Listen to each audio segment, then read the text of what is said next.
اس لیے میں نے عرض کیا کہ دعوت ہے اصل نقل و حرکت اور خروج. دعوت کیا ہے اصل؟ جی ہاں، نقل و حرکت اور خروج. اس کو چھوڑ کر دعوت کا کوئی تصور نہیں ہے. یہ سمجھنے کی بات ہے، کیونکہ دور رسالت میں، دور صحابہ میں، خلفاء راشدین کے زمانوں میں دین کو لے کر پھرنا، اس کو دعوت کہا جاتا تھا. اس کو دعوت کہا جاتا تھا. دین کو لے کر پھرنا، اس کو دعوت کہا جاتا تھا. جی ہاں، پھر یہ بات پیدا ہو گئی کہ کسی بھی طرح دین کی بات پہنچا دو، اس کے لیے پھرنا ضروری نہیں ہے. دور رسالت میں صرف دین کے پھیلنے کے دو ذریعے تھے. صرف ایک اللہ کے راستے کی نقل و حرکت، اور دوسرے علمی مجالس، علماء کی صحبت. جی ہاں، علماء کی صحبت اور نقل و حرکت، یہ دو چیزیں ملتی ہیں دین کے پھیلنے کے بنیادی اسباب میں. یہ دو چیزیں ملتی ہیں، ایک نقل و حرکت، دوسرے علماء کی صحبت. یہ دو کام تو تھے اجتماعی. اس میں تیسرا کام تھا انفرادی، وہ عبادت. کیا؟ عبادت.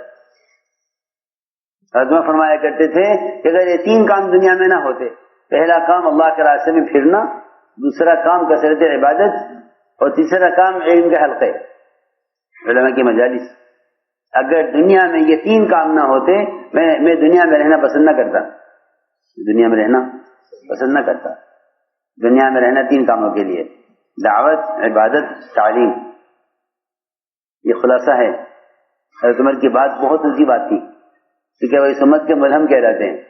اللہ کی طرف سے صحیح بات حضرت عمر کی زبان پر جاری کی جاتی تھی. وہ فرما رہے ہیں یہ تین کام دنیا میں نہ ہوتے، پہلا کام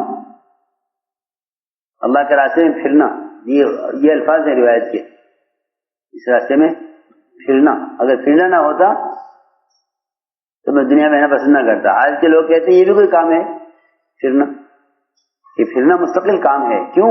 اس لیے کہ مسلمان کا کوئی متبادل نہیں ہے جو عملی دین پیش کرے، اور مجاہدہ انسان کی صفت ہے. کوئی مشین مجاہد نہیں ہو سکتی.